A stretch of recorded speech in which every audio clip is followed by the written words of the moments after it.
ನಮಸ್ಕಾರ. ಸೋನಿನ ನ್ಯೂಸ್ಗೆ ಸ್ವಾಗತ. ನಾನು ಪ್ರಭಾವತಿ. ಸಮಸ್ತ ನಾಡಿನ ಜನತೆಗೆ ಗುರುನಾನಕ್ ದೇವ್ಜಿ ಅವರ 555ನೇಯ ಪ್ರಕಾಶ ಪರ್ವ ಹಾಗೂ ಗುರುನಾನಕ್ ದೇವ್ಜಿ ಅವರ ಜನ್ಮದಿನದ ಹಾಗೂ ವಿಶೇಷವಾಗಿ ಸಿಖ್ ಸಮುದಾಯದ ಬಾಂಧವರಿಗೆ ಸೋನಿ ನ್ಯೂಸ್ ಕನ್ನಡ ಸುದ್ದಿವಾಹಿನಿಯ ವೀಕ್ಷಕರು, ಎನ್ಎಕ್ಸಿ ಕೇಬಲ್ ಆಪರೇಟರ್ಗಳು ಹಾಗೂ ಬೀದರ್ ಜಿಲ್ಲೆ ಸೇರಿದಂತೆ ನಾಡಿನ ಸಮಸ್ತ ಜನರಿಗೆ ಸೋನಿ ನ್ಯೂಸ್ ಬೀದರ್ ಸುದ್ದಿವಾಹಿನಿಯ ವ್ಯವಸ್ಥಾಪಕ ನಿರ್ದೇಶಕರಾದ ದೇವೇಂದ್ರ ರಾಮಚಂದ್ರ ಸೋನಿ ಅವರು ಕಾರ್ತಿಕ ಪೂರ್ಣಿಮೆಯ ಹಾಗೂ ಗುರುನಾನಕ್ ದೇವ್ಜಿ ಅವರ ಜಯಂತಿಯ ಹಾರ್ದಿಕ ಶುಭಾಶಯಗಳನ್ನು ಕೋರಿದ್ದಾರೆ. ಮೊದಲಿಗೆ ಮುಖ್ಯಾಂಶಗಳು. ಗುರುನಾನಕರ 555ನೇ ಜಯಂತಿ ನಿಮಿತ್ತ ಇಂದು ಸಾವಿರಾರು ಸಂಖ್ಯೆಯ ಸಿಖ್ ಧರ್ಮೀಯರು ಒಂದೆಡೆ ಸೇರಿದ್ದರು. ಗುರುದ್ವಾರದಿಂದ ಸಿಖ್ ಧರ್ಮೀಯರು ಖಡ್ಗಗಳನ್ನು ಹಿಡಿದುಕೊಂಡು ಮೆರವಣಿಗೆಯನ್ನ ನಡೆಸಿದ್ದರು. ಸರ್ದಾರ್ ಬಲ್ಬೀರ್ ಸಿಂಗ್ ದಿನಾಂಕ 14ರಂದು ಜಿಲ್ಲೆಯಲ್ಲಿ ರಾಷ್ಟ್ರೀಯ ಬೃಹತ್ ಲೋಕ್ ಅದಾಲತ್ ನ್ಯಾಯವಾದಿ ಪ್ರಕಾಶ್ ಬನ್ಸೋಡೆ ನೌಕರರ ಹಿತ ಕಾಪಾಡುವಲ್ಲಿ ಪ್ರಾಮಾಣಿಕ ಶ್ರಮ ಮರು ಆಯ್ಕೆ ಬಯಸಿರುವ ಗಂದ್ಗೆ ಭರವಸೆ ಮತ್ತೊಂದು ಅವಧಿಗೆ ಅವಕಾಶಕ್ಕಾಗಿ ಪತ್ರಿಕಾ ಭವನದಲ್ಲಿ ರಾಜೇಂದ್ರ ಕುಮಾರ್ ಗಂದ್ಗೆ ಮನವಿ. ಗಂದ್ಗೆ ಸೋಲು ಖಚಿತ, ಅಕ್ರಮಗಳ ತನಿಖೆ ನಿಶ್ಚಿತ, ಸಮುದಾಯ ಭವನದ ಬಾಡಿಗೆ ಹಣವನ್ನು ಗಂದ್ಗೆ ಗುಳುಂ ಮಾಡಿದ್ದಾರೆ. ಆರೋಪಿಗಳ ಸುರಿಮಳೆಗೈದ ಸೋಮಶೇಖರ್ ಬಿರಾದರ್ ಪತ್ರಿಕಾಗೋಷ್ಠಿಯಲ್ಲಿ ಆರೋಪಿಸಿದ್ದರು. ಸುದ್ದಿಯ ವಿವರಗಳು. ಬೀದರ್ ಇಲ್ಲಿನ ಪವಿತ್ರ ಗುರುದ್ವಾರದಲ್ಲಿ 555ನೇ ಗುರುನಾನಕ್ ಜಯಂತಿ ಆಚರಣೆಗಾಗಿ ಗುರುದ್ವಾರ ಪ್ರಬಂಧಕ ಕಮಿಟಿ ಎಲ್ಲ ಸಿದ್ಧತೆಗಳನ್ನು ಕೈಗೊಂಡಿತ್ತು. ಸಿಖ್ ಧರ್ಮದ ಗುರುಗಳಾದ ಗುರುನಾನಕರ ಜಯಂತಿ ಅಂಗವಾಗಿ ಇಡೀ ಗುರುದ್ವಾರ ವಿದ್ಯುತ್ ದೀಪಾಲಂಕಾರದಿಂದ ಜಗಮಗಿಸುತ್ತಿದೆ. ರಾಜ್ಯ ಸೇರಿದಂತೆ ದೇಶದ ವಿವಿಧ ಭಾಗಗಳಿಂದ ಬರುವ ಭಕ್ತಾದಿಗಳಿಗೆ ವಸತಿ ಊಟದ ವ್ಯವಸ್ಥೆ ಮಾಡಲಾಗಿತ್ತು. ಗುರುದ್ವಾರ ಕಮಾನ್ನಿಂದ ಪವಿತ್ರ ಗುರುದ್ವಾರದವರೆಗೆ ರಸ್ತೆಯ ಎರಡೂ ಕಡೆಗಳಲ್ಲಿ ವಿದ್ಯುತ್ ಅಲಂಕಾರ ಮಾಡಲಾಗಿತ್ತು. ಗುರುದ್ವಾರಕ್ಕೆ ಬರುವ ಎಲ್ಲ ಭಕ್ತಾದಿಗಳ ದೊಡ್ಡ ವಾಹನಗಳು ನಗರದ ಹೊರವಲಯದ ಚಿಕ್ಪೇಟ್ ರಸ್ತೆಯ ಮೂಲಕವೇ ಗುರುದ್ವಾರಕ್ಕೆ ಬರುವ ವ್ಯವಸ್ಥೆ ಮಾಡಲಾಗಿತ್ತು. ಪವಿತ್ರ ಗುರುದ್ವಾರದಲ್ಲಿ ಗುರು ಗ್ರಂಥ ಸಾಹೇಬರ ಪ್ರಕಾಶ ಕೀರ್ತನ, ಅರದಾಸ ಪಠಣ, ಅಖಂಡ ಪಾಠ ಸಮಾಪ್ತಿ ಹೀಗೆ ವಿವಿಧ ಧಾರ್ಮಿಕ ಕಾರ್ಯಕ್ರಮಗಳು ಜರುಗಿದವು. ಬೀದರ್ನಲ್ಲಿ ಅದ್ದೂರಿಯಾಗಿ ಆಚರಿಸಲಿದ್ದು ಗುರುನಾನಕ್ ದೇವ್ಜಿ ಮಹಾರಾಜರ 555ನೇ ಜಯಂತ್ಯುತ್ಸವ. ರಾಜ್ಯದ ಅಮೃತಸರವೆಂದು ಖ್ಯಾತಿಯಾಗಿರುವ ಗುರುದ್ವಾರಕ್ಕೆ ಹರಿದು ಬಂದಿದ್ದ ಭಕ್ತ ಸಾಗರ ಖಡ್ಗ ಹಿಡಿದು ಸಿಖ್ ಸಮುದಾಯದ ಜನರನ್ನ ಮೆರವಣಿಗೆಯಲ್ಲಿ ನೋಡೋದು ಸೊಗಸು. ಹೌದು, ಮಿನಿ ಪಂಜಾಬ್ ಅಂತ ಕರೆಸಿಕೊಳ್ಳುವ ಬೀದರ್ನ ಗುರುದ್ವಾರದಲ್ಲಿ ಸಿಖ್ ಧರ್ಮದ ಸಂಸ್ಥಾಪಕ ಗುರುನಾನಕ್ ದೇವ್ ಅವರು 555ನೇ ಜಯಂತಿಯನ್ನ ಸಡಗರ ಸಂಭ್ರಮದಿಂದ ಆಚರಿಸಿದ್ದರು. ದೇಶದ ವಿವಿಧೆಡೆಯಿಂದ ಆಗಮಿಸಿರುವ ಸಿಖ್ ಸಮುದಾಯದ ಸಹಸ್ರಾರು ಜನರು ನಗರದಲ್ಲಿ ಮೆರವಣಿಗೆ ನಡೆಸಿದರು. ಗುರುದ್ವಾರದ ಆವರಣದಲ್ಲಿ ಕರ್ನಾಟಕ, ಮಹಾರಾಷ್ಟ್ರ ಹಾಗೂ ತೆಲಂಗಾಣದ ಗುರುದ್ವಾರಗಳ ಪ್ರಮುಖರು ಗುರು ಗ್ರಂಥ ಸಾಹೇಬ ಹಾಗೂ ಗುರುನಾನಕ್ ದೇವ್ ಅವರ ಭಾವಚಿತ್ರಕ್ಕೆ ಪೂಜೆ ಸಲ್ಲಿಸುವ ಮೂಲಕ ಮೆರವಣಿಗೆಗೆ ಚಾಲನೆ ಕೊಟ್ಟರು. ಕರಸೇವಕರು ನೀಲಿ ಹಾಗೂ ಹಳದಿ ಬಣ್ಣದ ಧಾರ್ಮಿಕ ಧ್ವಜಗಳು ಹಾಗೂ ನಿಶಾನ್ ಸಾಹೇಬ್ ಹಿಡಿದು ಜಯಘೋಷ ಮೊಳಗಿಸಿದ್ದರು. ಮೆರವಣಿಗೆ ಮಾರ್ಗದಲ್ಲಿ ಯುವಕರು ಕತ್ತಿವರೆಸಿ ಪ್ರದರ್ಶನ ನೀಡಿದ್ದರು. ಗುರುದ್ವಾರದಿಂದ ಆರಂಭವಾದ ಮೆರವಣಿಗೆಯು ನ್ಯೂಟನ್ ಪೊಲೀಸ್ ಠಾಣಾ ಮಾರ್ಗ, ಉದ್ಗಿರ್ ರಸ್ತೆ, ಮಡಿವಾಳ ವೃತ್ತ, ರೋಟರಿ ವೃತ್ತ, ಡಾಕ್ಟರ್ ಅಂಬೇಡ್ಕರ್ ವೃತ್ತ, ಜಿಲ್ಲಾಧಿಕಾರಿ ಕಚೇರಿ ಮುಂಭಾಗದ ರಸ್ತೆ, ಹರಳೆಯ ವೃತ್ತದ ಮಾರ್ಗವಾಗಿ ಮರಳಿ ಗುರುದ್ವಾರ ಆವರಣಕ್ಕೆ ಬಂದು ಮುಕ್ತಾಯವಾಯಿತು. ಕೋವಿಡ್ ನಂತರ ಭಾರಿ ಸಂಖ್ಯೆಯಲ್ಲಿ ಭಕ್ತರು ಬಂದಿದ್ದರು. ಗುರು ಗ್ರಂಥ ಸಾಹೇಬ್ ದರ್ಶನ ಪಡೆಯಲು ಭಾರಿ ಸಂಖ್ಯೆಯಲ್ಲಿ ಭಕ್ತರು ಬಂದಿದ್ದರು. ದೆಹಲಿ ಹಾಗೂ ನಾಂದೇಡ್ನಿಂದ ಬಂದಿದ್ದ ಭಕ್ತರು ಪುಷ್ಕರಣಿಯಲ್ಲಿ ಪುಣ್ಯ ಸ್ನಾನ ಮಾಡಿದ್ದರು. ಭಕ್ತರು ಸರತಿ ಸಾಲಿನಲ್ಲಿ ನಿಂತು ನಾನಕ್ ಜೀರಾ ಹಾಗೂ ಗುರು ಗ್ರಂಥ ಸಾಹೇಬರ ದರ್ಶನ ಪಡೆದರು. ಗುರುದ್ವಾರದಲ್ಲಿ ನಾನಕ್ ದೇವ್ ಅವರ ಭಾವಚಿತ್ರಕ್ಕೆ ಪೂಜೆ ಸಲ್ಲಿಸಲಾಯಿತು. ಬೆಳಗ್ಗೆ ಕೀರ್ತನೆ ಹಾಗೂ ಪ್ರವಚನ ಕಾರ್ಯಕ್ರಮಗಳು ನಡೆದವು. ಭಕ್ತರು ಗ್ರಂಥ ಸಾಹೇಬ ದರ್ಶನ ಪಡೆದರು. ಇನ್ನು ಗುರುನಾನಕ್ ದೇವ್ಜಿ ಮಹಾರಾಜರ ಜಯಂತಿ ಬಗ್ಗೆ ಇಲ್ಲಿನ ಕಮಿಟಿಯವರು ಹೇಳಿದ್ದು ಹೀಗೆ. ನಗರದ ರಸ್ತೆಯಲ್ಲಿ ಎಲ್ಲ ಧರ್ಮಗ್ರಂಥ ಗುರುಗ್ರಂಥ ಸಾಹೇಬ ಮೆರವಣಿಗೆ ನೋಡುಗರ ಕಣ್ಮನ ಸೆಳೆಯಿತು. ಇನ್ನು ಬೀದರ್ ನಗರದಲ್ಲಿ ಎಲ್ಲೇ ನಡೆದರಲ್ಲೂ ಕೈಯಲ್ಲಿ ಖಡ್ಗ ಹಿಡಿದು ಸಿಖ್ ಧರ್ಮೀಯರೇ ಕಾಣಿಸುತ್ತಿದ್ದರು. ಗುರುನಾನಕರು ಗುರುದ್ವಾರದಲ್ಲಿ ಚಿಮ್ಮುವ ನೀರಿನ ದರ್ಶನಕ್ಕಾಗಿ ದೂರದ ಪಂಜಾಬ್, ಹರಿಯಾಣ, ಮಹಾರಾಷ್ಟ್ರ ಸೇರಿದಂತೆ ಮುಂತಾದ ಕಡೆಯಿಂದ ಸಿಖ್ ಸಮುದಾಯದವರು ಬೀದರ್ನತ್ತ ಆಗಮಿಸಿದ್ದರು. ಇನ್ನು ಗುರುದ್ವಾರದ ಹಿನ್ನೆಲೆ ನೋಡುವುದಾದರೆ ಗುರುನಾನಕರು ಧರ್ಮ ಪ್ರಚಾರದ ಸಮಯದಲ್ಲಿ ಬೀದರ್ಗೆ ಬಂದು ನೆಲೆಸಿದ್ದಲ್ಲದೆ ತಮ್ಮ ದಿವ್ಯ ಜ್ಞಾನದಿಂದ ಬಳಿಕೆ ಬಂದ ಭಕ್ತರ ಕಷ್ಟ ಕಾರ್ಪಣ್ಯಗಳನ್ನು ಬಗೆಹರಿಸಿದ್ದರು. ಬಯಲು ಸೀಮೆಯ ಪ್ರದೇಶವಾದ ಬೀದರ್ ಜಿಲ್ಲೆಯಲ್ಲಿ ನೀರಿನ ಬರವಿದ್ದರಿಂದ ಎಲ್ಲ ಕಡೆ ನೀರಿಗಾಗಿ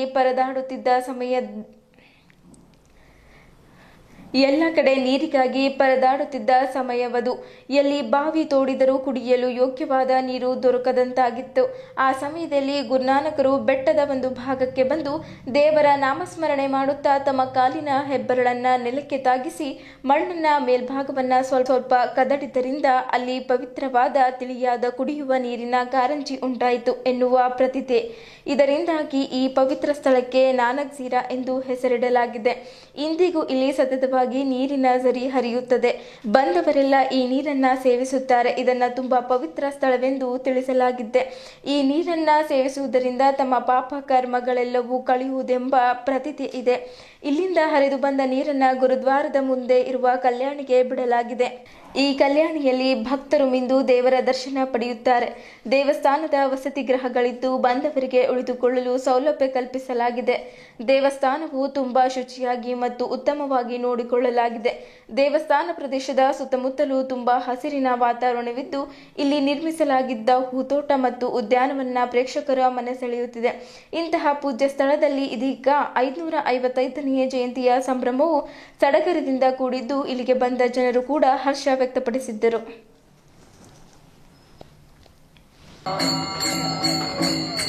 करो रे मन नानक जीरा स्नान, करो रे मन नानक सूरज ना है चंदा ना है,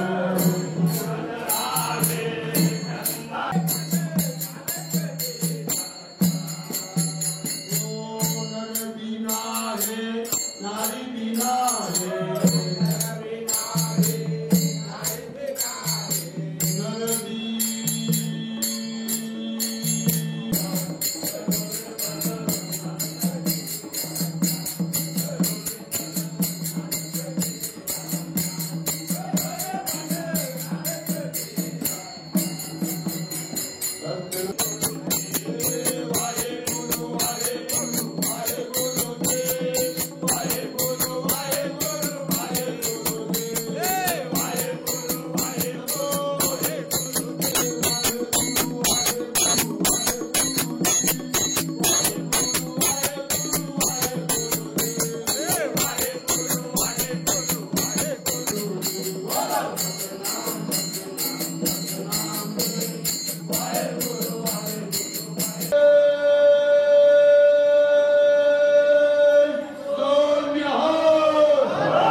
ठीक 3 बजे दरबार साहब पहुंचने की कृपालता करो।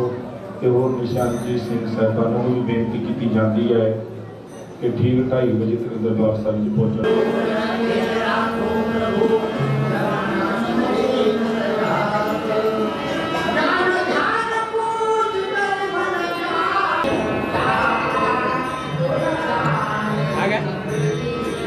हेलो आप लोग आ जाता है।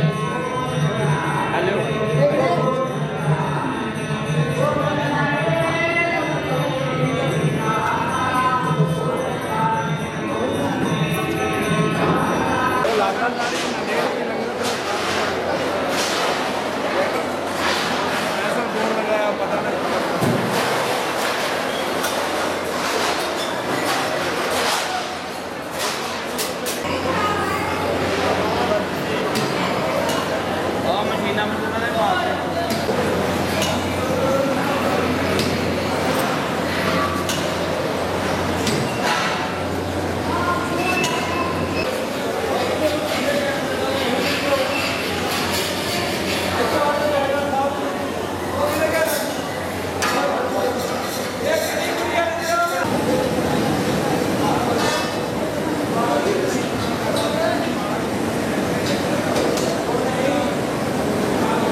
साहेब माझी की तुम्हाला चर्चा लागली सेवा करना बलवते तेरे चरण को बलारा तेरे चरण को बलारा बले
वाहिगुरु जी का खालसा वाहिगुरु जी की फतेह।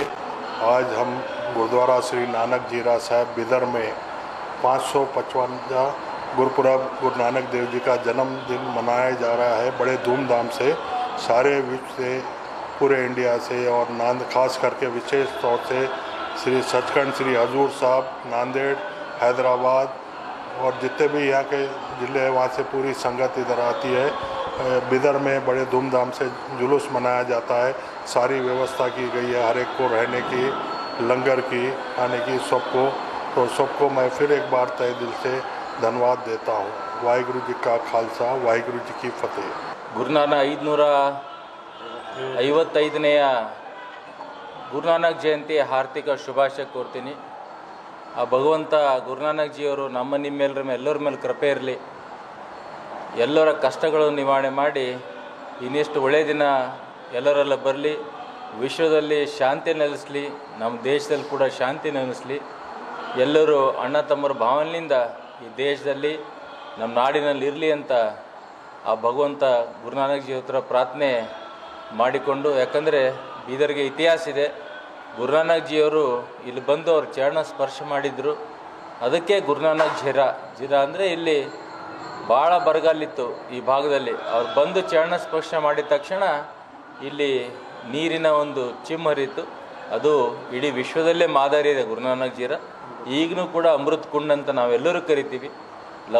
ಸಾವಿರಾರು ಕೋಟಿ ಜನ ಇಲ್ಲಿ ಇಡೀ ದೇಶ ವಿದೇಶದಿಂದ ಬಂದು ಸಿಕ್ಕರಂತೆ ಎಲ್ಲ ಸಮಾಜದವ್ರು ಬಂದು ಇಲ್ಲಿ ದರ್ಶನ ತಗೊಂಡು ಇಲ್ಲಿನ ಏನು ಅಮೃತ ಕುಂಡದಿಂದ ತೀರ್ಥನ ತಗೊಂಡು ಅವ್ರ ಕಷ್ಟಗಳು ನಿವಾರಣೆ ಮಾಡ್ಕೋತಾರೆ. ಅವ್ರು ಎಷ್ಟು ಯಾವ ತೊಂದರೆಗಳಿದ್ದರೂ ಕೂಡ ಈ ಅಮೃತ ಕುಂಡ ತೀರ್ಥ ಸೇವನೆ ಮಾಡೋದ್ರಿಂದ ಎಲ್ಲರೂ ಜೀವನ ಒಳ್ಳೆಯದಾಗ್ತದೆ, ಅವ್ರು ಗುಣಮುಖ ಆಗ್ತಾರಂತ ನಾನು ಹೇಳೋಕ್ಕೆ ಇಷ್ಟಪಡ್ತೀನಿ. ಇನ್ನೊಂದು ಸಲ ಸಮಸ್ತ ನಾಡಿನ ಜನತೆಗೆ 555ನೇ ಗುರುನಾನಕ್ ಜಿಯವರ ಜಯಂತಿ ಆರ್ಥಿಕ ಶುಭಾಶಯ. ಧನ್ಯವಾದ. ವಾಹಿಗುರು ಜಿ ಕಾ ಖಾಲ್ಸಾ ಸಿ ವಾಹಿಗುರು ಜಿ ಕಿ ಫತೇಹ್.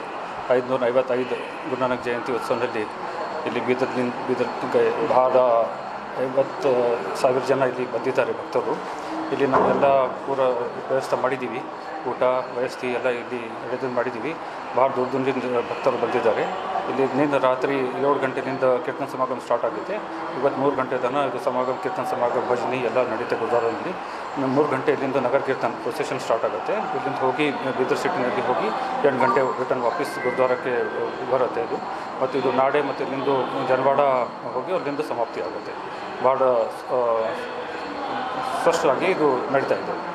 ಸರ್, ಇಲ್ಲಿ ಮಹತ್ವದೇನಿದೆ ನೀರಿನ? ಇಲ್ಲಿ ಗುರುನಾನಕ್ ದೇವ್ಜಿಯವರು 555 ವರ್ಷ ಹಿಂದ್ಗಡೆ ಬೀದರ್ ಬಂದಿದ್ದರು. ಬೀದರ್ನಲ್ಲಿ ನೀರಿನ ಭಾಳ ಸಮಸ್ಯೆ ಇತ್ತು.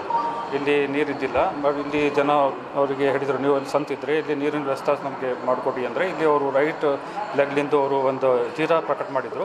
ಅದು ಜೀರಾ ಈ ಥರ ಇದು ನಡೀತಾ ಇದೆ. ಅದು ಜೀರಾ ಇನ್ನು ಇಲ್ಲಿ ನಮಗೆ ಬೀದರ್ಗೆ ಅದು ಒಂದು ವರದಾನ ಇದೆ ಅವ್ರಿಗೆ ಗುರುನಾನಕ್ ದೇವ್ಜಿ ಒಂದು. ಎಲ್ಲಿಂದ ಜನ ಪೂರ ವರ್ಲ್ಡಿಂದ ಬರ್ತಾ ಇದ್ದಾರೆ. ಹೆಚ್ಚಿಗೆ ಜನ ಮಹಾರಾಷ್ಟ್ರ, ಮಧ್ಯಪ್ರದೇಶ, ಛತ್ತೀಸ್ಗಢ, ತೆಲಂಗಾಣ, ಆಂಧ್ರ ಪ್ರದೇಶದಿಂದ ಹೆಚ್ಚಿಗೆ ಜನ ಇದ್ದಾರೆ. ಬಟ್ ಪೂರ ವರ್ಲ್ಡಿಂದ ಬರ್ತಾ ಇದ್ದಾರೆ. ರಾಷ್ಟ್ರೀಯ ಕಾನೂನು ಸೇವೆಗಳ ಪ್ರಾಧಿಕಾರ ಮತ್ತು ರಾಜ್ಯ ಕಾನೂನು ಸೇವೆಗಳ ಪ್ರಾಧಿಕಾರದ ನಿರ್ದೇಶನದಂತೆ ಡಿಸೆಂಬರ್ 14ರಂದು ಜಿಲ್ಲೆಯಾದ್ಯಂತ ರಾಷ್ಟ್ರೀಯ ಬೃಹತ್ ಲೋಕ್ ಅದಾಲತ್ ಹಮ್ಮಿಕೊಳ್ಳಲಾಗಿದೆ. ಬೀದರ್ ಜಿಲ್ಲಾ ಕಾನೂನು ಸೇವೆಗಳ ಪ್ರಾಧಿಕಾರದ ಸದಸ್ಯ ಕಾರ್ಯದರ್ಶಿಗಳು ಹಾಗೂ ಹಿರಿಯ ಸಿವಿಲ್ ನ್ಯಾಯಾಧೀಶರಾದ ಪ್ರಕಾಶ್ ಬನ್ಸೋಡೆ ಹೇಳಿದ್ದರು.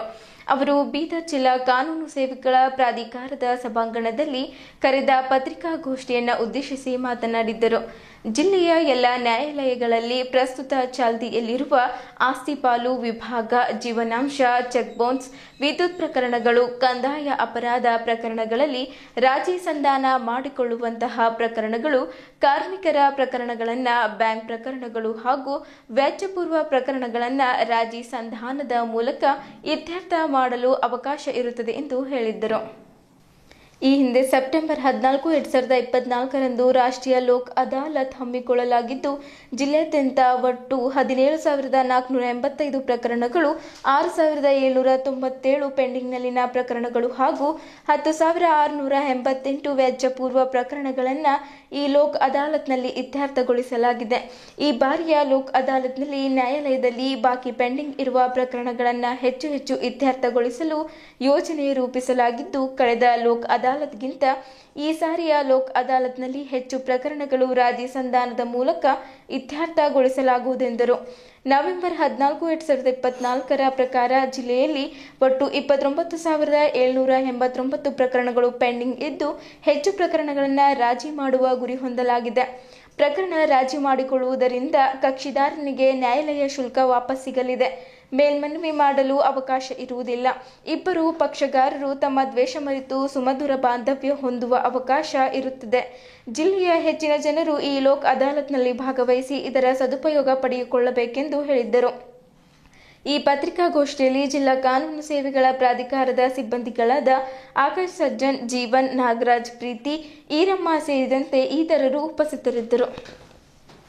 ದಿನಾಂಕ 14/12/2024ರಂದು ಬೀದರ್ ಜಿಲ್ಲೆಯಾದ್ಯಂತ ಬೃಹತ್ ಲೋಕದಲ್ಲಿ ನ್ಯಾಯಾಲಯದಲ್ಲಿರುವ ಚಾಲ್ತಿ ಪ್ರಕರಣಗಳು, ಅವುಗಳಲ್ಲಿ ಆಸ್ತಿ ಪಾಲು ವಿಭಾಗ, ಜೀವನಾಂಶ, ಚೆಕ್ ಬೌನ್ಸ್ ಪ್ರಕರಣ, ವಿದ್ಯುತ್ ಪ್ರಕರಣಗಳು, ಕಂದಾಯ ಪ್ರಕರಣಗಳು, ಅಪರಾಧಿಕ ಪ್ರಕರಣಗಳಲ್ಲಿ ರಾಜಿ ಮಾಡಿಕೊಳ್ಳುವಂತಹ ಪ್ರಕರಣಗಳು, ಕಾರ್ಮಿಕರ ಪ್ರಕರಣಗಳು, ಬ್ಯಾಂಕ್ ಪ್ರಕರಣಗಳು ಹಾಗೂ ವ್ಯಾಜ್ಯಪೂರ್ವ ಪ್ರಕರಣಗಳನ್ನು ರಾಜಿ ಸಂಧಾನದ ಮೂಲಕ ಇತ್ಯರ್ಥ ಮಾಡಲು ಸುವರ್ಣ ಅವಕಾಶ ಇರುವುದರಿಂದ ಸಾರ್ವಜನಿಕರು ಈ ಬಗ್ಗೆ ತಾವು ಪತ್ರಿಕಾ ಮಾಧ್ಯಮದವರು ಎಲ್ಲ ಪತ್ರಿಕೆಗಳಲ್ಲಿ ಮತ್ತು ದೃಶ್ಯ ಮಾಧ್ಯಮಗಳಲ್ಲಿ ಪ್ರಚಾರಪಡಿಸಬೇಕೆಂದು ಕೋರುತ್ತೇನೆ. ಈ ಹಿಂದೆ ದಿನಾಂಕ 14/9/2024ರಂದು ರಾಷ್ಟ್ರೀಯ ಲೋಕ್ ಅದಾಲತನ್ನು ಹಮ್ಮಿಕೊಳ್ಳಲಾಗಿತ್ತು. ಸದರಿ ಲೋಕಾಯುಕ್ತನಲ್ಲಿ ಜಿಲ್ಲಾದ್ಯಂತ ಒಟ್ಟು 17,485 ಪ್ರಕರಣಗಳನ್ನು ಇತ್ಯರ್ಥಪಡಿಸಲಾಗಿತ್ತು. ಅವುಗಳಲ್ಲಿ 6,797 ಪೆಂಡಿಂಗ್ ಪ್ರಕರಣಗಳನ್ನು ಇತ್ಯರ್ಥಪಡಿಸಲಾಗಿದೆ ಹಾಗೂ 10,688 ವ್ಯಾಜ್ಯಪೂರ್ವ ಪ್ರಕರಣಗಳನ್ನು ಇತ್ಯರ್ಥಪಡಿಸಲಾಗಿದೆ. ಈ ಬಾರಿ ಲೋಕಾಯುಕ್ತನಲ್ಲಿ ನ್ಯಾಯಾಲಯದಲ್ಲಿ ಬಾಕಿ ಇರುವ ಪ್ರಕರಣಗಳನ್ನು ಹಾಗೂ ವ್ಯಾಜ್ಯಪೂರ್ವ ಪ್ರಕರಣಗಳನ್ನು ಹೆಚ್ಚಿನ ಸಂಖ್ಯೆಯಲ್ಲಿ ಇತ್ಯರ್ಥಗೊಳಿಸಲು ಯೋಜನೆ ರೂಪಿಸಲಾಗಿದ್ದು, ಇದಕ್ಕೆಲ್ಲ ತಾವು ಹೆಚ್ಚು ಪ್ರಚಾರವನ್ನು ಸಾರ್ವಜನಿಕರಿಗೆ ನೀಡುತ್ತೀರೆಂದು ಆಶಿಸುತ್ತೇನೆ. ಮತ್ತು ಕಳೆದ ಲೋಕಾಯುಕ್ತಕ್ಕಿಂತ ಈ ಬಾರಿ ಲೋಕಾಯುಕ್ತನಲ್ಲಿ ಹೆಚ್ಚು ಪ್ರಕರಣಗಳ ರಾಜ್ಯ ಸಂಧಾನದ ಮೂಲಕ ಇತ್ಯರ್ಥಪಡಿಸಲು ಮತ್ತು ಸಾರ್ವಜನಿಕರು ಇದರ ಕುರಿತು ಪ್ರಚಾರ ಪಡಿಸಬೇಕೆಂದು ವಿನಂತಿಸಿಕೊಳ್ಳುತ್ತೇನೆ. ದಿನಾಂಕ 14/11/2024 ಪ್ರಕಾರ ನಮ್ಮ ಜಿಲ್ಲೆಯಲ್ಲಿ ಒಟ್ಟು 29,789 ಪ್ರಕರಣಗಳು ಪೆಂಡಿಂಗ್ ಇದ್ದು, ಪೆಂಡಿಂಗ್ ಪ್ರಕರಣ ಹೆಚ್ಚಿನ ಸಂಖ್ಯೆಯಲ್ಲಿ ರಾಜಿ ಮಾಡುವ ಗುರಿಯನ್ನು ಹೊಂದಿದ್ದೇವೆ ಹಾಗೂ ಯೋಜನೆಯನ್ನು ಕೂಡ ರೂಪಿಸಿದ್ದೇವೆ. ಪ್ರಕರಣ ರಾಜಿ ಮಾಡುವುದರಿಂದ ಕಕ್ಷಿದಾರರಿಗೆ ನ್ಯಾಯದ ಶುಲ್ಕ ವಾಪಸ್ ಸಿಗಲಿದೆ. ಮೇಲ್ಮನವಿ ಮಾಡಲು ಅವಕಾಶ ಇರುವುದಿಲ್ಲ. ಇಬ್ಬರು ಪಕ್ಷಗಾರರು ತಮ್ಮ ದ್ವೇಷ ಮರೆತು ಸುಮಧುರ ಬಾಂಧವ್ಯವನ್ನು ಹೊಂದುವ ಅವಕಾಶ ಇರುತ್ತದೆ ಮತ್ತು ಪ್ರಕರಣವನ್ನು ಶೀಘ್ರಗತಿಯಲ್ಲಿ ಖರ್ಚು ವೆಚ್ಚವಿಲ್ಲದೆ ಇತ್ಯರ್ಥಪಡಿಸಲು ಸುವರ್ಣ ಅವಕಾಶ ಇದೆ. ಈ ಕುರಿತು ತಾವು ಸಾರ್ವಜನಿಕರಿಗೆ ಪತ್ರಿಕೆಗಳಲ್ಲಿ ಮತ್ತು ದೃಶ್ಯ ಮಾಧ್ಯಮಗಳಲ್ಲಿ ಪ್ರಚಾರಪಡಿಸಬೇಕೆಂದು ಕೋರುತ್ತೇನೆ. ರಾಜ್ಯ ಸರ್ಕಾರಿ ನೌಕರರ ಸಂಘದ ಚುನಾವಣೆಯಲ್ಲಿ ಜಿಲ್ಲೆಯ ನೌಕರರು ಮತ್ತೊಂದು ಅವಧಿಗೆ ಅವಕಾಶ ನೀಡಿದ್ದರೆ ಪ್ರತಾಪ್ನಗರದ ನೌಕರರ ಭವನವನ್ನು ಹೈಟೆಕ್ ಭವನವಾಗಿಸುವೆ ಎಂದು ರಾಜ್ಯ ಸರ್ಕಾರಿ ನೌಕರರ ಸಂಘದ ರಾಜ್ಯ ಉಪಾಧ್ಯಕ್ಷರೂ ಆದ ಜಿಲ್ಲಾ ಘಟಕದ ಅಧ್ಯಕ್ಷ ರಾಜೇಂದ್ರ ಕುಮಾರ್ ಗಂದ್ಗೆ ಭರವಸೆ ನೀಡಿದ್ದರು. ಅವರು ಪತ್ರಿಕಾ ಭವನದಲ್ಲಿ ಸುದ್ದಿಗೋಷ್ಠಿಯಲ್ಲಿ ಮಾತನಾಡಿ, ಹೈಟೆಕ್ ಭವನದ ಯೋಜನೆ 4 ಕೋಟಿ ರೂಪಾಯಿಗಳಾಗಿದ್ದಾಗಿದೆ.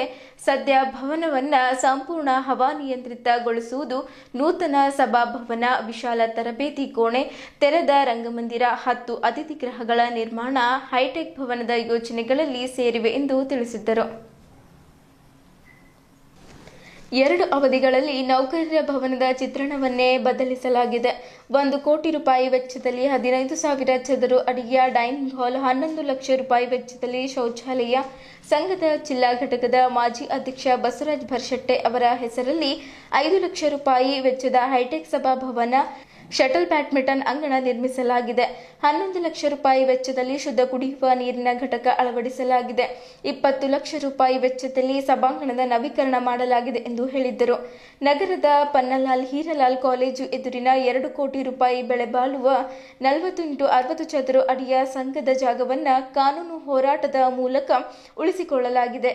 ನ್ಯಾಯಾಲಯದಲ್ಲಿ ಸಂಘದ ಪರವಾಗಿ ತೀರ್ಪು ಬಂದಿದ್ದು, ಈ ಸ್ಥಳದಲ್ಲಿ 4 ಅಂತಸ್ತಿನ ಸುಸಜ್ಜಿತ ಕಟ್ಟಡ ನಿರ್ಮಿಸುವ ಉದ್ದೇಶ ಇದೆ ಎಂದು ತಿಳಿಸಿದ್ದರು. ಕಟ್ಟಡದಲ್ಲಿ ಸಭಾಭವನ, ಮಹಿಳಾ ಪುರುಷರ ನೌಕರರಿಗೆ ಪ್ರತ್ಯೇಕ ಜಿಮ್, ಸ್ಪರ್ಧಾತ್ಮಕ ಪರೀಕ್ಷೆಗಳ ತರಬೇತಿ ಕೋಣೆ, ನೌಕರರ ವಾಸ್ತವ್ಯಕ್ಕೆ 10 ಕೋಣೆ, ಗ್ರಂಥಾಲಯ ನಿರ್ಮಾಣ ಮಾಡಲು ಯೋಜಿಸಲಾಗಿದೆ. ಅಲ್ಲದೆ ಎನ್ಪಿಎಸ್ ರದ್ದುಪಡಿಸಿ ಒಪಿಎಸ್ ಮರುಜಾರಿಗೊಳಿಸುವುದು, ನೌಕರರಿಗೆ ನಗದು ರಹಿತ ಚಿಕಿತ್ಸೆಯ ಸೌಲಭ್ಯ ಕಲ್ಪಿಸುವ, ಕರ್ನಾಟಕ ಆರೋಗ್ಯ ಸಂಜೀವಿನಿ ಯೋಜನೆ ಅನುಷ್ಠಾನ, ವಿವಿಧ ಇಲಾಖೆಗಳ ವೃಂದ ನೇಮಕಾತಿ ನಿಯಮಗಳ ತಿದ್ದುಪಡಿಗೆ ಹೋರಾಟ ನಡೆಸಲಾಗುವುದು, ನೌಕರರ ಹಿತ ರಕ್ಷಿಸಲಾಗುವುದು ಎಂದು ರಾಜೇಂದ್ರ ಕುಮಾರ್ ಗನ್ಗೆ ತಿಳಿಸಿದ್ದರು. ನೌಕರರ ಆಶಯಕ್ಕೆ ಅನುಗುಣವಾಗಿ ಸಂಘದ ಜಿಲ್ಲಾ ಘಟಕದ ಅಧ್ಯಕ್ಷನಾಗಿ ಸಾಕಷ್ಟು ಉತ್ತಮ ಕಾರ್ಯಗಳನ್ನು ಕೈಗೊಂಡಿರುವ ಸಂತೃಪ್ತಿ ಇದೆ. ನೌಕರರ ಮೇಲಿನ ದೌರ್ಜನ್ಯ ಪ್ರಕರಣಗಳನ್ನು ಖಂಡಿಸಿ ಹೋರಾಟ ನಡೆಸಲಾಗಿದೆ. ನೌಕರರ ಸಮಸ್ಯೆ ಸವಾಲುಗಳು ಚಿಂತನ ಮಂಥನಕ್ಕೆ ಜಿಲ್ಲಾ ಮಟ್ಟದ ನೌಕರರ ಸಮ್ಮೇಳನಗಳನ್ನು ನಡೆಸಿಕೊಂಡು ಬರಲಾಗಿದೆ. ಜಿಲ್ಲಾಧಿಕಾರಿ ಅಧ್ಯಕ್ಷತೆಯಲ್ಲಿ ಪ್ರತಿ ವರ್ಷ ಅಧಿಕಾರಿಗಳು ಹಾಗೂ ನೌಕರರ ಕುಂದುಕೊರತೆ ಜಂಟಿ ಸಮಾಲೋಚನೆ ಸಭೆ ನಡೆಸಲಾಗಿದೆ ಎಂದು ಹೇಳಿದ್ದರು. ಸರ್ಕಾರದ ಮೇಲೆ ಒತ್ತಡ ತಂದು 7ನೇ ವೇತನ ಆಯೋಗದ ಶಿಫಾರಸುಗಳನ್ನು ಅನುಷ್ಠಾನಗೊಳಿಸುವಲ್ಲಿ ಸಂಘ ಯಶಸ್ಸು ಕಂಡಿದೆ. ನೌಕರರ ಹಿತಕ್ಕೆ ಪೂರಕವಾಗಿ ಇನ್ನೂ ಅನೇಕ ಕಾರ್ಯಗಳನ್ನು ಮಾಡುವ ಉದ್ದೇಶ ಇದೆ ಎಂದು ರಾಜೇಂದ್ರ ಕುಮಾರ್ ಗನ್ಗೆ ತಿಳಿಸಿದ್ದರು. ಸಂಘದ ಜಿಲ್ಲಾ ಘಟಕದ ಗೌರವಾಧ್ಯಕ್ಷ ಬಸವರಾಜ ಜಕ್ಕ, ಪ್ರಧಾನ ಕಾರ್ಯದರ್ಶಿ ರಾಜಶೇಖರ್ ಮಂಗಲ್ಗೆ ಇದ್ದರು. ಕಳೆದ 11 ವರ್ಷಗಳಿಂದ ನಾನು ಜಿಲ್ಲಾ ಸಂಘದ ಅಧ್ಯಕ್ಷನಾಗಿ ಕೆಲಸ ನಿರ್ವಹಿಸ್ತಾ ಇದ್ದೀನಿ. ಮತ್ತು ಕಳೆದ 3 ವರ್ಷದಿಂದ ರಾಜ್ಯ ಉಪಾಧ್ಯಕ್ಷರಾಗಿ ಮತ್ತು ಜಿಲ್ಲಾಧ್ಯಕ್ಷನಾಗಿ ಕೂಡ ನಾನು ಕೆಲಸ ನಿರ್ವಹಿಸ್ತಾ ಇದ್ದೀನಿ. ಈ ಒಂದು ಅವಧಿಯಲ್ಲಿ ಎಷ್ಟು ನೌಕರ ಪರವಾಗಿ ಏನೇನು ಕೆಲಸ ಕಾರ್ಯಗಳು ಮಾಡಬೇಕು, ಮ್ಯಾಕ್ಸಿಮಮ್ ಆಗಿ 70-80% ನಾನು ಕೆಲಸ ಕಾರ್ಯಗಳು ಮಾಡಿದ್ದೀನಿ. ಇನ್ನೊಂದು ಕೆಲಸ ಕಾರ್ಯಗಳು ಇನ್ನೂ ಸ್ವಲ್ಪ ಉಳಿದಿದ್ದಾವೆ, ಅವರು ಕೂಡ ಮಾಡಬೇಕಂತೇಳಿ ನಾನು ಮನದಾಳದ ಮಾತನ್ನು ನಿಮ್ಮಲ್ಲಿ ಹೇಳೋಕ್ಕೆ ಇಷ್ಟಪಡ್ತಾ ಇದ್ದೀನಿ. ಈ ಸರ್ಕಾರಿ ನೌಕರ ಭವನದ ನವೀಕರಣ ಕಾಮಗಾರಿ ಕೈಗೊಂಡು ಇಂದು ಜಿಲ್ಲೆಯ ನೌಕರರು ಹಾಗೂ ಇತರೆ ಕಲ್ಯಾಣ ಕಾರ್ಯಕ್ರಮಗಳಿಗೆ ಉಪಯೋಗವಾಗುತ್ತಿರುವುದು ಒಂದು ಸ್ಮರಣೆ. ಪ್ರತಿ ವರ್ಷ ಪ್ರತಿ ತಾಲೂಕಿನ 15 ಜನ ಉತ್ತಮ ಕ್ಷಮತೆಯುಳ್ಳ ಶಿಕ್ಷಕರನ್ನು ಗುರುತಿಸಿ 120 ಶಿಕ್ಷಕರನ್ನು ಗೌರವಿಸಿದೆ. ಅಲ್ಲದೆ ಕರೋನಾ ವಾರಿಯರ್ಸ್ ಆಗಿ ಅಪರೂಪದ ಕೆಲಸ ನಿರ್ವಹಿಸಿದ ವೈದ್ಯರನ್ನು ಹಾಗೂ ಶುಶ್ರೂಷಕ ಅಧಿಕಾರಿಗಳನ್ನು ಗೌರವಿಸಿದೆ. ನೌಕರರ ಭವನದಲ್ಲಿ ಮಹಿಳೆಯರಿಗಾಗಿ ಹಾಗೂ ಪುರುಷರಿಗಾಗಿ ಪ್ರತ್ಯೇಕವಾಗಿ ಶೌಚಾಲಯ ನಿರ್ಮಿಸಿ ನೌಕರ ಹಿತವನ್ನು ಕಾಪಾಡಿದೆ. ಜಿಲ್ಲೆಯಲ್ಲಿ ಕೋವಿಡ್-19 ರೋಗದಿಂದ ಮರಣ ಹೊಂದಿರುವ ನೌಕರ ಕುಟುಂಬಕ್ಕೆ ಪರಿಹಾರ ಕೊಡಿಸಲಾಯಿತು. ಜಿಲ್ಲೆಯಲ್ಲಿ ನೌಕರರು ಅಧಿಕಾರಿಗಳು ಸಾರ್ವಜನಿಕರಿಂದ ಮೇಲಾಧಿಕಾರಿಗಳಿಂದ ಕಿರುಕುಳ ಅನುಭವಿಸಿದಾಗ ಅದನ್ನು ಖಂಡಿಸಿ ಪ್ರತಿಭಟಿಸಿ ಸಮಸ್ಯೆ ಇತ್ಯರ್ಥಗೊಳಿಸಲು ಪ್ರಯತ್ನಿಸಲಾಯಿತು. ಅದೇ ರೀತಿ ಕೆಜೆಡಿಯಿಂದ ಸಾಲ ಪಡೆಯುವಾಗ ಅನುಭವಿಸುತ್ತಿರುವ ತೊಂದರೆಗಳನ್ನು ನಿವಾರಿಸಲು ಕ್ರಮ ಜರುಗಿಸಿ ಬೇರೊಬ್ಬರ ಅಧಿಕಾರಿಗಳಿಗೆ ನಿಯೋಜಿಸಿ ನೌಕರ ಭಾವನೆಗಳಿಗೆ ಸ್ಪಂದಿಸಲಾಯಿತು. ಕರ್ನಾಟಕ ರಾಜ್ಯ ಸರ್ಕಾರ ನೌಕರ ಸಂಘ ತಾಲೂಕು ಘಟಕ ಬಾಲ್ಕಿಯಲ್ಲಿ ನೌಕರ ಹಿತಕ್ಕಾಗಿ 2 ಕೋಣೆಗಳು ಪಡೆದು ನೌಕರರ ಕಾರ್ಯಚಟುವಟಿಕೆಗಳಿಗೆ ಕ್ರಮ ಕೈಗೊಳಿಸಲಾಯಿತು. ಸರ್ಕಾರಿ ನೌಕರರಲ್ಲಿ ಭವನದಲ್ಲಿ ಎಲ್ಲರಿಗೂ ಕುಡಿಯುವ ನೀರಿಗಾಗಿ ಶುದ್ಧ ಕುಡಿಯುವ ನೀರಿನ ಘಟಕ ಅಳವಡಿಸಲಾಯಿತು. ರಾಷ್ಟ್ರೀಯ ಹಾಕಿ ಪಂದ್ಯಾವಳಿಯನ್ನು ಭಾಗವಹಿಸಲು ಜಿಲ್ಲೆಯಿಂದ ಹರಿಯಾಣ ಕುರುಕ್ಷೇತ್ರ ಏಕೆಯಾದ ಬೀದರ್ 8 ಜನರನ್ನು ಅಭಿನಂದಿಸಿ ಗೌರವಿಸಿ ಬೀಳ್ಕೊಡುಗೆಲಾಯಿತು. ಅನೇಕ ಅಕ್ರಮಗಳನ್ನು ಎಸಗಿ ವಿರೋಧಿ ಬಣದವರಿಗೆ ಬೆದರಿಕೆ ಹಾಕುತ್ತಿರುವ ರಾಜೇಂದ್ರ ಕುಮಾರ್ ಗಂದ್ಗೆ ಸೋಲು ಖಚಿತವಾಗಿದ್ದು, ಸರ್ಕಾರಿ ನೌಕರರ ಸಂಘದ ಜಿಲ್ಲಾ ಶಾಖೆಯ 2024-29ನೇ ಅವಧಿಯ ಜಿಲ್ಲಾ ಕಾರ್ಯಕಾರಿ ಸಮಿತಿಯ ಚುನಾವಣೆಯಲ್ಲಿ ಸೋಮಶೇಖರ್ ಬಿರಾದರ್ ಚಿದ್ರಿ ಅಧ್ಯಕ್ಷರಾಗಿ ಆಯ್ಕೆಯಾಗುವುದು ಗ್ಯಾರಂಟಿ ಎಂದು ಶಿಕ್ಷಣ ಇಲಾಖೆಯ ಮತ್ತು ಲಿಂಗಾಯತ್ ಸಮಾಜದ ಮುಖಂಡ ಶಿವರಾಜ್ ಕಪ್ಲಾಪುರೆ ಭರವಸೆ ವ್ಯಕ್ತಪಡಿಸಿದ್ದರು. ಈ ಕುರಿತು ಸುದ್ದಿಗೋಷ್ಠಿಯಲ್ಲಿ ಮಾತನಾಡುತ್ತಾ ರಾಜೇಂದ್ರ ಕುಮಾರ್ ಗಂದ್ಗೆ ಅವರು ಸರ್ಕಾರಿ ನೌಕರರ ಸಮುದಾಯ ಭವನವನ್ನ ದುರುಪಯೋಗ ಪಡಿಸಿಕೊಂಡಿದ್ದಾರೆ. ಅದಕ್ಕೆ ಬರುವ ಬಾಡಿಗೆ ಹಣವನ್ನ ಲಪಟಾಯಿಸಿದ್ದಾರೆ. ನೌಕರರನ್ನ ಹೆದರಿಸಿ ಅದರ ಮತದಾನದ ಹಕ್ಕನ್ನ ಕಿತ್ತುಕೊಂಡಿದ್ದಾರೆ. ಇವೆಲ್ಲ ಅಕ್ರಮಗಳ ಕುರಿತಂತೆ ಮುಂದಿನ ದಿನಗಳಲ್ಲಿ ತನಿಖೆ ನಡೆದು ಅವರಿಗೆ ತಕ್ಕ ಶಿಕ್ಷೆಯಾಗಲಿದೆ ಎಂದರು. ಜಿಲ್ಲೆ ಕಾರ್ಯಕಾರಿ ಸಮಿತಿಯ ನಿರ್ದೇಶಕರಾಗಿ ಸಹಕಾರ ಇಲಾಖೆಯಿಂದ ಅವಿರೋಧವಾಗಿ ಆಯ್ಕೆಯಾಗಿರುವ ಜಿಲ್ಲಾಧ್ಯಕ್ಷ ಸ್ಥಾನದ ಅಭ್ಯರ್ಥಿ ಸೋಮಶೇಖರ್ ಬಿರಾದರ್ ಚಿದ್ರಿ ನೇತೃತ್ವದಲ್ಲಿ ನಾವೆಲ್ಲ ಸಮಾನ ಮನಸ್ಕರು ಒಟ್ಟಾಗಿ ಹಿಂದಿನ ಅಧ್ಯಕ್ಷರ ವಿರುದ್ಧ ಚುನಾವಣೆಯಲ್ಲಿ ಸ್ಪರ್ಧಿಸುತ್ತಿದ್ದೇವೆ ಎಂದರು. ನಾಮಪತ್ರಗಳ ಪರಿಶೀಲನೆ ಹಿಂತೆಗೆಯುವಿಕೆಯ ನಂತರ 66 ಸ್ಥಾನಗಳ ಪೈಕಿ ವಿವಿಧ ಇಲಾಖೆಗಳಿಂದ 36 ಅಭ್ಯರ್ಥಿಗಳು ಅವಿರೋಧವಾಗಿ ಆಯ್ಕೆಯಾಗಿದ್ದಾರೆ. ಅವರೆಲ್ಲರಿಗೂ ಹಾರ್ದಿಕ ಅಭಿನಂದನೆಗಳನ್ನು ಸಲ್ಲಿಸುತ್ತೇವೆ.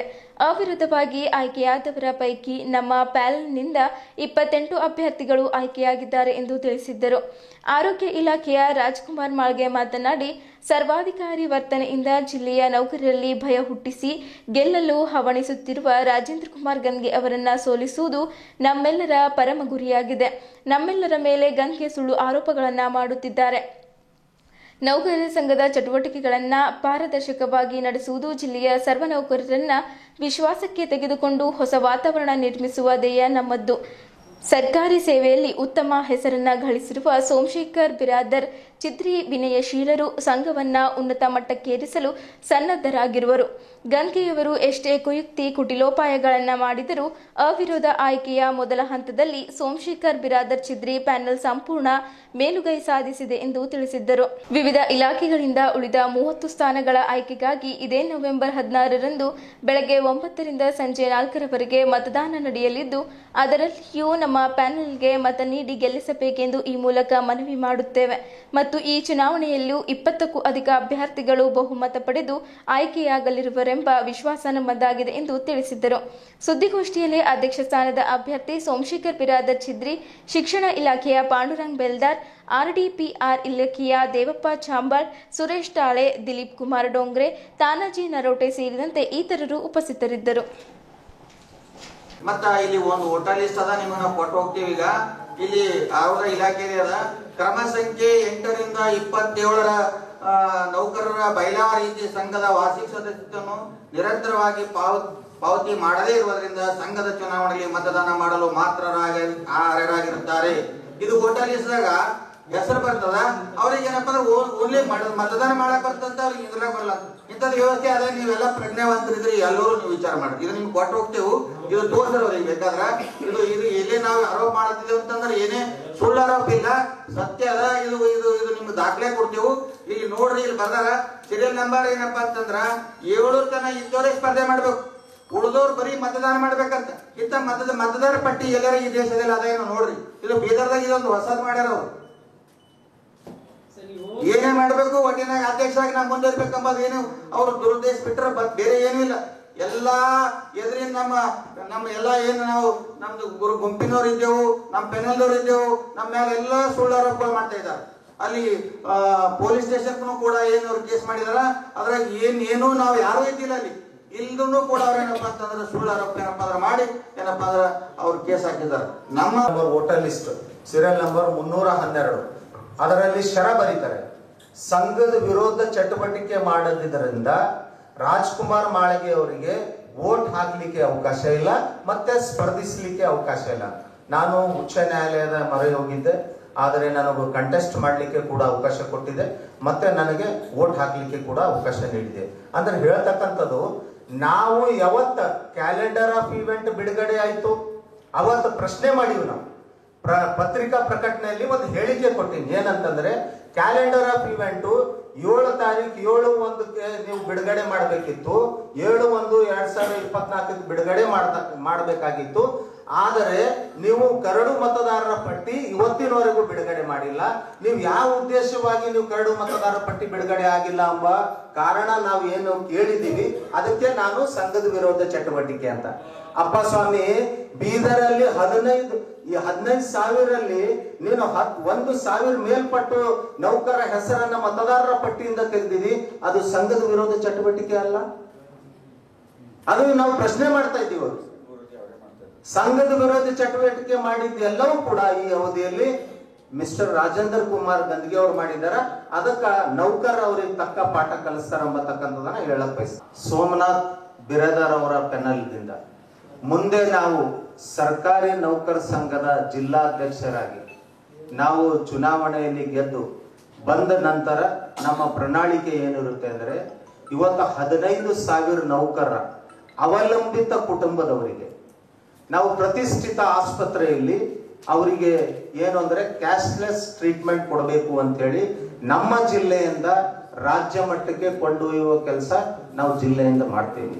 ತದನಂತರ ಈಗ ತಾವು ನೋಡಿರಿ, ಸುಮಾರು ಸಲ ಏನು OPS ಅಂದ್ರೆ OPS ಇಂದ NPS ಆಗ್ಬೇಕು ಅಂತ, ಸಾರಿ NPS ಅನ್ನ OPS ಆಗ್ಬೇಕು ಅಂತ, ಆ NPS ಗೆ ನಾವು ಎಲ್ಲರೂ ಏನ್ ಮಾಡ್ತಾ ಇದ್ದೀವಿ ಅಂದ್ರೆ, ಸುಮಾರು ನೌಕರರು ಇವತ್ತೇನು ನಮ್ಮ ಜಿಲ್ಲೆಯಲ್ಲಿದ್ದಾರೆ, ರಾಜ್ಯದಲ್ಲಿ ಜಿಲ್ಲೆಯಲ್ಲಿದ್ದಾರೆ, ಅವರಿಗೆ ಏನು ಅಂತಂದ್ರೆ ನಮ್ಮ ಓಲ್ಡ್ ಪೆನ್ಷನ್ ಸ್ಕೀಮ್ ಅನ್ನ ನಾವು ಕೊಡ್ತಕ್ಕಂತ ವ್ಯವಸ್ಥೆ ನಾವು ನ್ಯೂ ಪೆನ್ಷನ್ ಸ್ಕೀಮ್ ದವರಿಗೆ ಯಾರ್ಯಾರು ನೌಕರರಿದ್ದಾರೆ ಅವರಿಗೆಲ್ಲರಿಗೂ ಕೊಡ್ತಕ್ಕಂತ ನಮ್ಮ ಪೆನ್ನಲ್ಲಿಂದ ನಾವು ಗೆದ್ದ ನಂತರ ನಮ್ಮ ಪ್ರಣಾಳಿಕೆಯನ್ನ ಬಿಡುಗಡೆ ಮಾಡ್ತೀವಿ. ಮತ್ತೆ ಇಲಾಖೆಗಳಲ್ಲಿ C&R ಅಂದ್ರೆ ವೃಂದ ಮತ್ತು ನೇಮಕಾತಿಯನ್ನ ಕಾಲಕ್ಕಾಗಿ ಪ್ರಮೋಷನ್ ಗಳನ್ನ ಸಿಗ್ತಾ ಇಲ್ಲ.